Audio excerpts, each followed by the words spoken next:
Red Bull's sacking of Christian Horner stunned the sporting world as F1's longest-serving team principal was suddenly removed with immediate effect. In a statement, Red Bull did not provide a reason why, and yeah, it's Laurent Mekies who will replace him with a sudden mid-season shock departure coming after a turbulent last 18 months. Here are the potential reasons why Red Bull decided to now was the time. After a record-breaking 2023 season that saw Verstappen romp the driver's title and Red Bull win all but one race, they started 2024 in dominant style with 4 out of 5 victories, but from then on there was a change with Ferrari and McLaren taking races, and Lando Norris kind of gave him a mini title challenge. The rollercoaster form continued in the second half of the season, and they eventually lost the Constructors' Championship with the second driver very much struggling. And yeah, this year it's got even worse, isn't it? Max Verstappen's a miles off the title, and with Sergio Perez out the window, we've now got Liam Lawson, who lasted 2 races before Tsunoda took over. He fared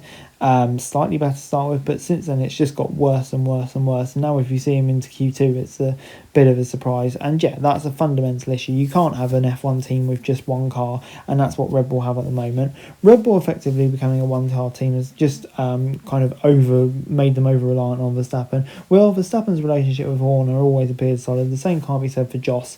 They had a feud in early 2024, and the situation appeared to steady itself before there were reports of maybe a little confrontation in the garage at Silverstone this past weekend. With that in mind, fast forward to the big news that Toto Wolff has been having conversations with Verstappen. One theory has emerged that the Horner sacking is that they want to give Verstappen as much power as they can to keep him, and yeah, maybe the Verstappen camp wanted Horner out.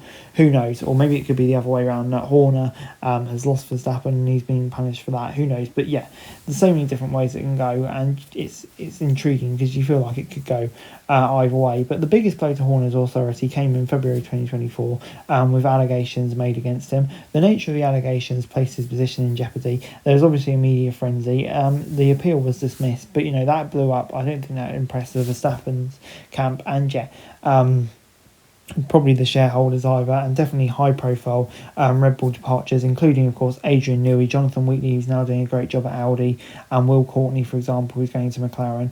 Rob Marshall, who's done a great job in McLaren as well. So yeah, all of those factors it's just led to the weakening of the team, and I guess that's why we're seeing a decrease in their performance right now. There's also been significant change at Red Bull since the death of founder Dietrich Mateschitz in October 22. There's always been an apparent power struggle within the team. Horner was at the centre of it and had the backing from Thailand, who own 51%, but not Mark Mateschitz, who had 49%. He hasn't remained hands-on with control of the team. That's been Oliver Mintzlaff, who oversees that, Red Bull's head of sport. And yeah, it was Mintzlaff who was responsible for thanking Horner for his time at Red Bull. Horner wielded significant power, but yeah, no, that's always been kind of a bit iffy since the passing of Dietrich Mateschitz. And the other big question, of course, is next year, huge regulation changes. Red Bull will be setting up Red Bull powertrains with Ford for the first time ever, and yeah, will they be able to keep up with experienced rivals like Mercedes and Ferrari? That's going to be a very tough thing to do. Mercedes sound like they're going to be strong, but Red Bull bosses may be struggling with that, and that's maybe why they feel the change needs to be made. Who knows? There's so many questions. I think we're only going to get answers in the coming week. Anyway guys, that's it for this video. Thanks very much for watching. Remember to like, share and subscribe. Follow us on our socials, link in the description below for daily F1 news, meme and content. Subscribe to our other channels on screen right now, that'd be greatly appreciated. Thanks very much for watching. Peace out.